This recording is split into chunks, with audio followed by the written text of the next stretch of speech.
I was born in Germany but live most of my life in London, and I'm a Muslim. I decided to convert to Islam as a European woman because the more I studied the faith, the more I realized it could give me the peace and meaning I'd always felt was missing from my life. I've written about the experience of my spiritual and intellectual awakening, my conversion, and how it is possible to be a European Muslim in my book, From MTV to Mecca. Music and the arts have always been a part of my life. I was a presenter on MTV Europe for many years, so got to meet and interview some of the biggest names in rock and pop music. And it was music that first opened my heart for the culture and religion of Islam. I had a fabulous job at the time, interviewing rock stars for a living and presenting so many different shows for MTV and around Europe. But despite having this dream job, I'd always felt an emptiness inside. And it was at a point of crisis in my life that I met Imran Khan. Imran had a very different perspective on life, and he played me traditional Pakistani music, Qawwali as it's known in Pakistan. It means wise utterance. The songs talk about love, which turns into higher love.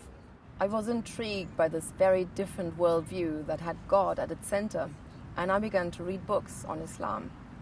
Imran invited me to visit his country, and we traveled all over Pakistan.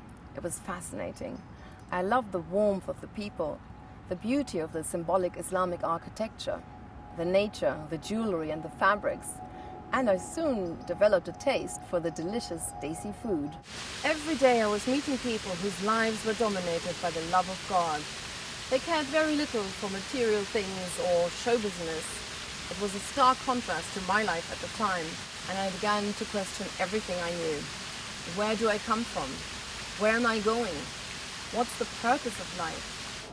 After studying for 3 years, I realized if I wanted to feel the beauty I was reading about and taste the spiritual fruits, there was only one way: get down on my prayer mat and start practicing. This is the mosque where I finally converted to Islam. It was the end of one chapter in the book of my life and the beginning of another. At first, it was fraught with many challenges. I lost all my TV jobs because of the climate of intense Islamophobia at the time. This was in 1995, so way before 9/11. But I quickly realized how little the Western media knew about Islam. They speculated whether I would start presenting my youth show from behind the burqa or supported terrorism, which of course was ridiculous. But now that I'd found it, there was nothing that could deter me from my faith. It's an inner source of serenity, tranquility, and that emptiness that I'd felt before was now filled with meaning. I went to explore different parts of the Islamic world, from Turkey to Syria and Egypt to Morocco, and I met an array of wonderful teachers and marveled at the beauty of the Islamic architecture. It was an amazing journey of discovery that culminated in the journey of a lifetime for any Muslim.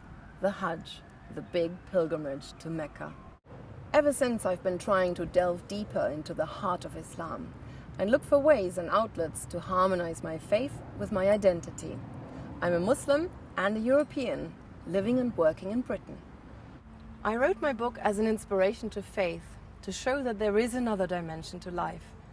Islam, if taken seriously, can be a positive tool of transformation for the individual and the society. And not to forget, we have far more in common between other religions than we may think. We need to build on these ethical values that we share while respecting our differences and work together for the common good, build bridges and actually walk across them.